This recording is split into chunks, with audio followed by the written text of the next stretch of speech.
Okay, this is part two of dealing with a breakup as a trans woman. I did make part two a couple of days ago, but I deleted it because I didn't like the way that I was being like perceived, or I didn't know people would perceive me the way I'm trying to like put myself out there. So like when I make these videos, I'm not trying to be like a victim. Like I'm not. If anything, I hope you guys are remaining impartial and just letting me talk, because that's literally just what I'm doing. I'm just talking just like the talk. That's it. But so you guys asked a couple of questions. Some of the questions you guys asked, hold on. Okay, the first question someone asked, basically they wanted to know why me being transgender and dealing with my breakup is relevant and why it's any different from like dealing with like a regular breakup. So even though I know why me and my ex broke up, I do have like these insecurities of like, what if he broke up with me because he no longer wanted to be with a trans woman? Because, that is a possibility. And if he felt that way, it's like, it's not like a bad thing at all. Like, people are allowed to go after what they want. But I'm just saying in general, like, that's like an insecurity for me. So it's like, not only am I dealing with a breakup, but I'm also feeling like, like there's a possibility he could have broken up with me because he didn't resonate with who I am, like at my core, which is a trans woman. Um, he never like put me down or anything like that. Like a relationship, it was like a regular relationship. Like I met his mom, I met his friends. He took me out on dates. Like we would even run like casual errands together. So it wasn't like a DL relationship where like me and him would just come together just to like have intimacy and that's it. Like no, it was a regular relationship.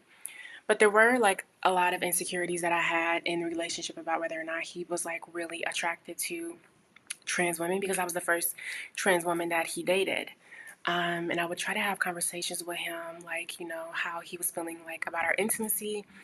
And it was one time he said that he didn't see it as like wholesome because like me and him can't like have a baby, which is true. We can't have a baby, but in my opinion, I feel like that shouldn't make something either more or either less wholesome, because I was doing what I was doing with him because like I cared about him, and I thought, like, I'm not saying he didn't, but it's very clear we just had different views on our intimacy, and clearly the way I identified played a part in that. So that's why I feel like I need to include me being trans. um, yeah. Someone else asks, what's up with not giving closure and justifying it with coward reasoning? Whether it's you or anyone in general, why not face the person you share time with? You are right to pour into yourself, but that person mattered just like you matter. And if you don't heal the way you handle people, don't think you'll do it again and run from this love again. Don't you think you'll do it again and run from this love again? And you're right. Like, I think that's a really valid statement.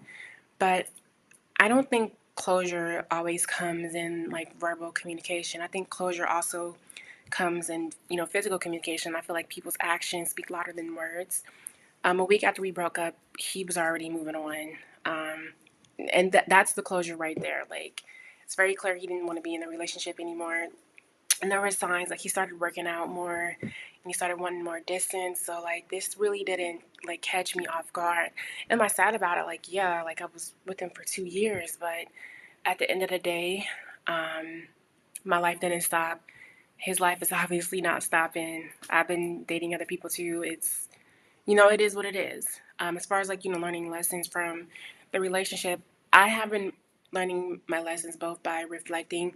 And that's why I started the video off with saying, like, I'm not a victim because I did do wrong in the relationship too.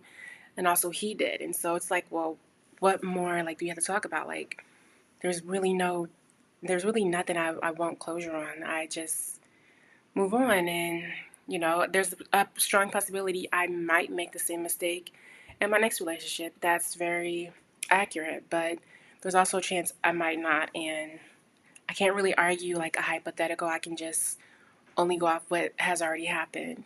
And yeah.